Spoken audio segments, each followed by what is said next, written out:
La perfección cristiana, según el Espíritu de San Francisco de Sales, por Emilio González y González, presbítero. Segunda parte, capítulo 13. Tristeza, alegría espiritual. Así como el frío del invierno marchita toda la hermosura de la tierra y entorpece a todos los animales, así la tristeza mala, como un riguroso invierno, quita al alma su dulzura y la deja como paralítica, privada de todas sus facultades. En cambio, la alegría espiritual constituye toda la felicidad de esta vida.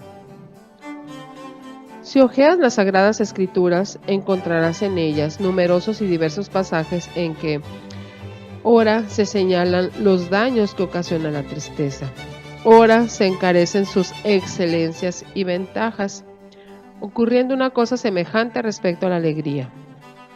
Eso se explica porque hay tristeza buena y tristeza mala, alegría buena y alegría mala.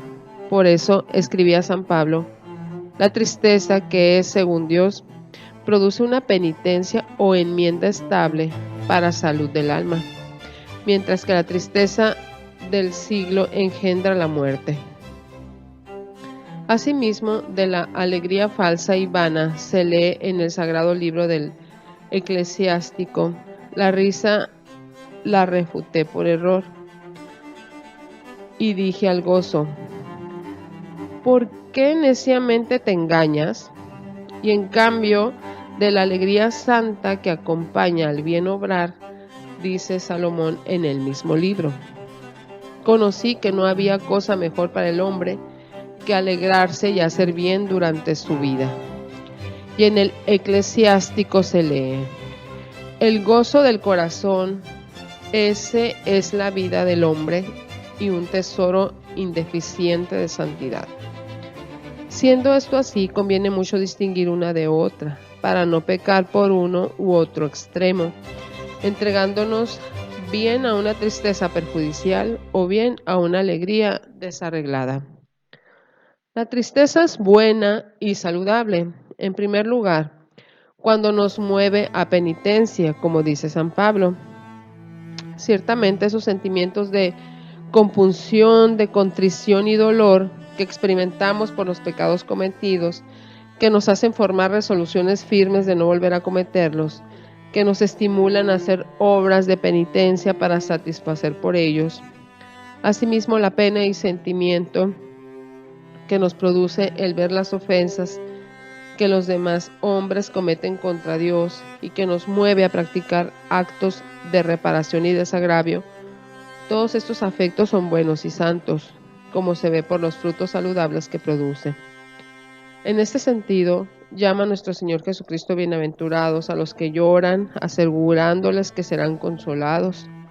Y en este sentido también el apóstol, dirigiéndose a los fieles de Corinto, les decía, si bien os constrité con mi carta, no me pesa, y si hubiese estado pesaroso en vista de que aquella carta os constritó por un poco de tiempo, al presente me alegro, no precisamente de la tristeza que tuvieras, sino de que vuestra tristeza os ha conducido a la penitencia. De modo que la tristeza que habéis tenido ha sido según Dios, y así ningún daño os hemos causado. También es buena la tristeza cuando nace de la compasión que nos inspiran los males de nuestros prójimos y nos induce a ejercer en ellos la misericordia para remediarlos. Y por esta razón nos exhorta San Pablo a llorar con los que lloran y a tener conmiseración y caridad con los que sufren. Hay, por último, otra tristeza natural que tampoco merece reprobarse mientras no sea inmoderada. Esta es producida ya por la pérdida de alguna persona muy estimada, ya por otras desgracias, disgustos y accidentes diversos que ocurren en la vida. En tales casos es natural el entristecerse, pues como hombres que somos no podemos menos de sentir las cosas amargas que nos acontecen. Y el mismo Salvador se entristeció y lloró en la muerte de Lázaro, tanto que las circunstantes al verlo exclamaron, mira cómo le amaba. Mas, para que en todos estos casos la tristeza no resulte al fin perjudicial, ha de ir acompañada de resignación con la voluntad divina, de paz interior, de suavidad, de amor de Dios, de confianza en Él, y ha de terminar en gozo y alegría espiritual de tal manera que, aún después del disgusto que causa el pecado, dice San Francisco de Sales, debe seguir luego la alegría y el consuelo santo, pensando que el Señor nos ha perdonado y nos ha admitido nuevamente a su amor y amistad. Por esto, aquel gran modelo de penitencia, el real profeta David, después de haber mezclado su bebida y regado su lecho con lágrimas de arrepentimiento, pedía al Señor y alcanzó de él que le devolviese aquella saludable alegría de que gozaba antes de haber pecado. Y por eso también San Agustín solía decir, oh, cuán suaves son las lágrimas de los penitentes. Ellas son más dulces que las risas de los teatros.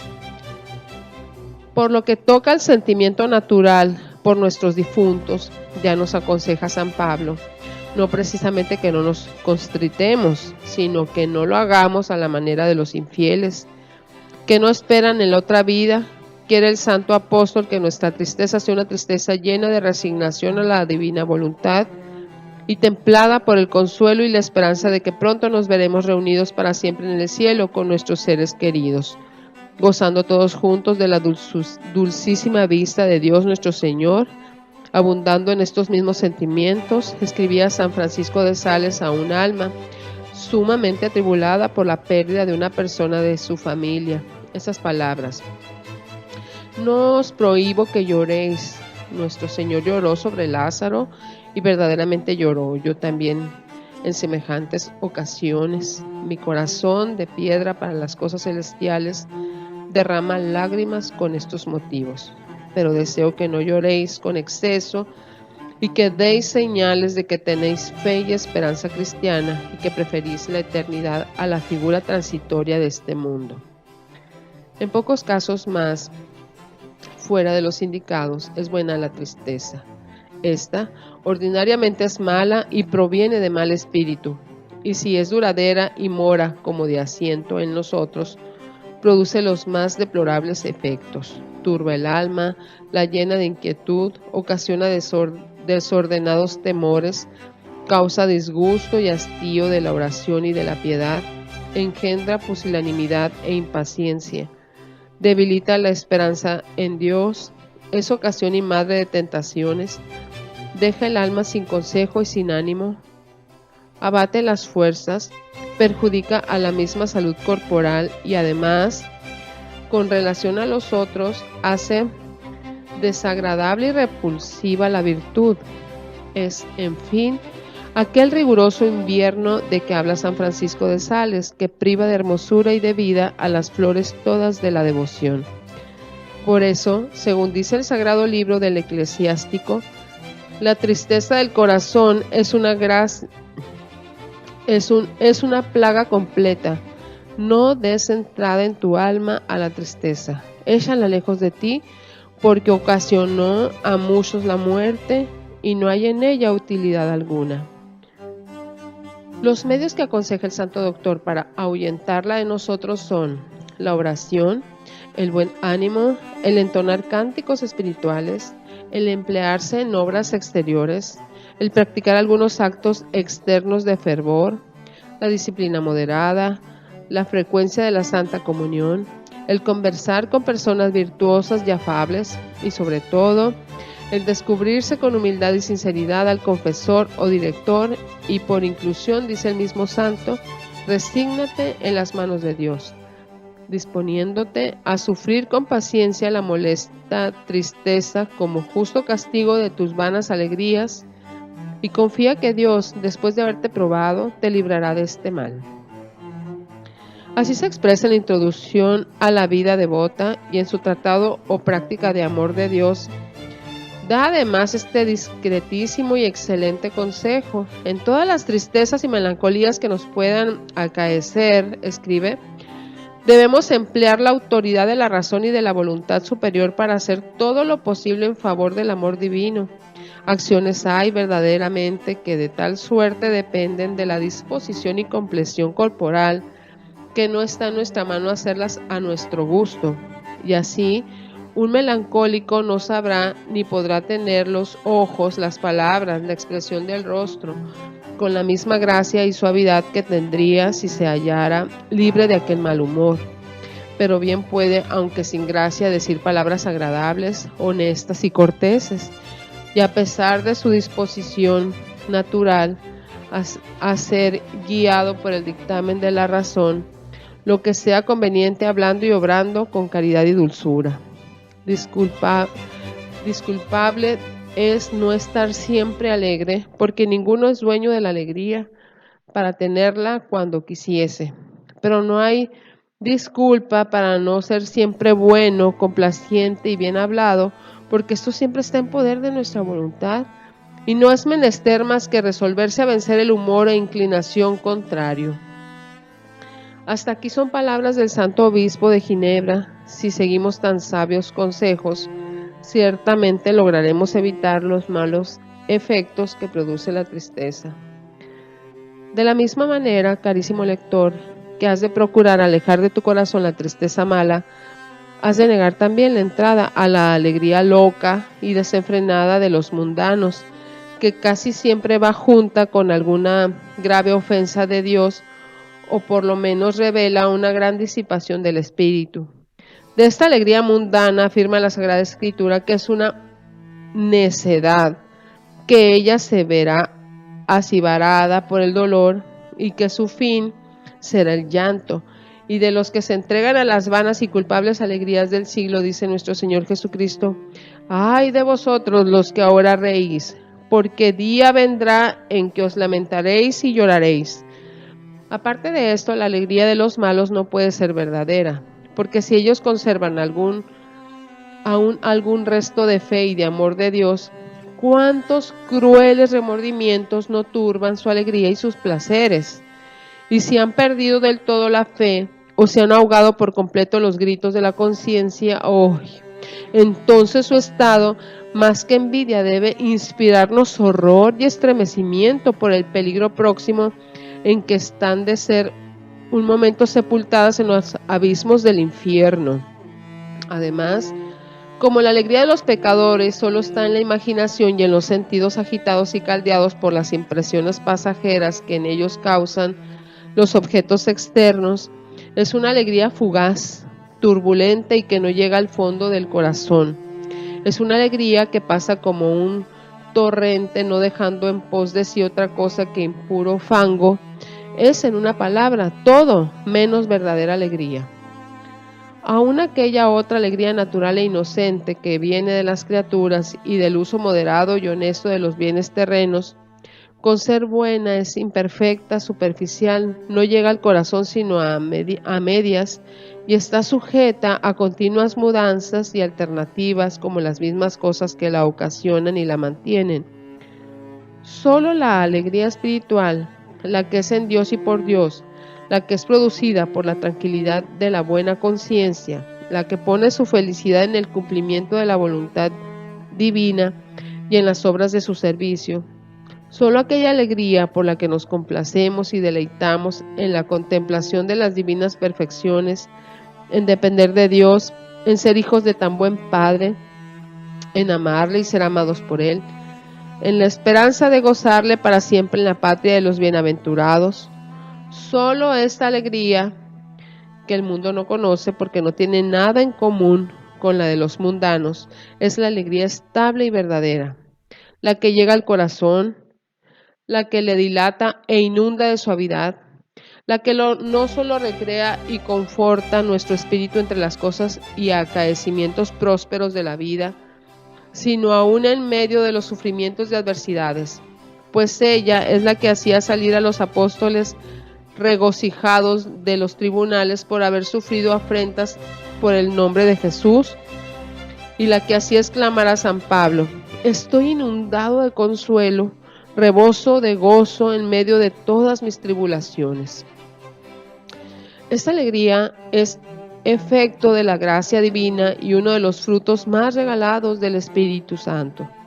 Ella es la mejor disposición para adelantar en la virtud, y por eso son innumerables los lugares de las Sagradas Escrituras en que se nos exhorta a alegrarnos y regocijarnos de esta manera en el Señor. Alegraos en el Señor y regocijaos, almas justas y timoratas. Gloriaos los que obráis con rectitud de corazón. Vivid siempre alegres en el Señor. Vivid alegres, repito, servid al Señor con alegría, no con tristeza, y como por fuerza, porque Dios ama al que da alegremente y de buen grado. Los efectos saludables que produce en nosotros esta santa y espiritual alegría, ¿quién los podrá enumerar? Baste decir que son enteramente contrarios a los que causa la tristeza, a saber, aclara el entendimiento, da ánimo a la voluntad, allana las dificultades, suaviza los trabajos, ahuyenta la pusilanimidad, las aprensiones y temores nocivos, da fuerza para vencer las tentaciones, acrecienta la esperanza, comunica mayor mérito a nuestros actos, da mucha honra a Dios y hace sobremanera agradable y amable la virtud. Aunque la alegría espiritual no es una alegría vana, de risas estrepitosas y descompuestas, de palabras, chistes y ademanes livianos, sino que es principalmente interior y cordial. Debe, no obstante, rebosar también al exterior y mostrarse con moderación y sencillez en el semblante y en las conversaciones y recreaciones honestas. Esto, además de ser ya en sí un acto de virtud, constituye un atractivo poderoso para que otros se animen a entrar por el camino de la perfección al ver que el amor de Dios y su divino servicio van acompañados de tanta dicha y suavidad. ¿Cuántas veces nosotros mismos no hemos sentido la fuerza y eficacia de ese espiritual atractivo al hallarnos entre personas virtuosas, humildes, modestas, afables, santamente comunicativas, que en la alegría de su semblante, en la bondad y dulzura de su conversación, en la sencillez de sus esparcimientos, revelan la bondad de su alma, la tranquilidad de su conciencia, la pureza de sus intenciones y afectos y en fin el gozo santo de que indudablemente estaba inundado su corazón? ¿Quién en presencia de tales personas no ha experimentado una santa envidia y no ha sentido estimulado a procurar para sí mismo una virtud tan amable que por la alegría espiritual que la acompaña constituye una felicidad y un paraíso anticipado en la tierra? Tal era la alegría de los santos, aun de los mismos solitarios que habitaron los desiertos. En medio de estos gustaban las dulzuras de la alegría, que los grandes del mundo no gustan en las delicias de la opulencia, en el fausto de las cortes y entre el favor de los príncipes. Esa alegría estaba pintada en sus rostros, de ella estaba inundado su corazón. Ella se manifestaba por sus palabras y respiraba en todos sus modales. Puede leerse en sus vidas cuán enemigos eran de la tristeza y qué cuidado tenían en desterrarla de su espíritu. Las vastas soledades, los desiertos despoblados e inhabitables que hubieran causado la tristeza y desesperación de los mundanos, hacían las delicias de estos ángeles de la tierra, de estos hombres celestiales. Celebrada es de todos la virtud de San Romualdo, abad, que con su carácter alegre, aún en su edad más avanzada, llevaba la alegría a todas partes, comunicándola a cuantos le trataban. Santa Teresa de Jesús, en medio de sus achaques y enfermedades, entre tantas amarguras interiores y tantas persecuciones y contrariedades exteriores como tuvo que sufrir, siempre conservó la alegría y afabilidad de su genio, y ella misma en una de sus cartas habla con elogio de una de sus religiosas que con su buen humor alegraba a toda la comunidad. San Francisco de Sales dejaba ver claramente la alegría de su corazón por la dulce sonrisa que ordinariamente se dibujaba en sus labios, y aún por los chistes y anécdotas inocentes y graciosas con que a veces amenizaba las conversaciones y los recreos. San Vicente Paúl mostrábase a sí mismo siempre contento y afable, y en fin, el seráfico patriarca San Francisco, por no citar más, era tan amante de la santa alegría que en manera alguna quería ver tristes a sus frailes, y así solía decirles: al demonio y a sus servidores pertenece estar tristes, mas nosotros debemos alegrarnos siempre en el Señor. ¿Qué mayor dicha la nuestra que habernos traído a su casa y escogido entre millares? ¿Por qué pues hemos de estar tristes?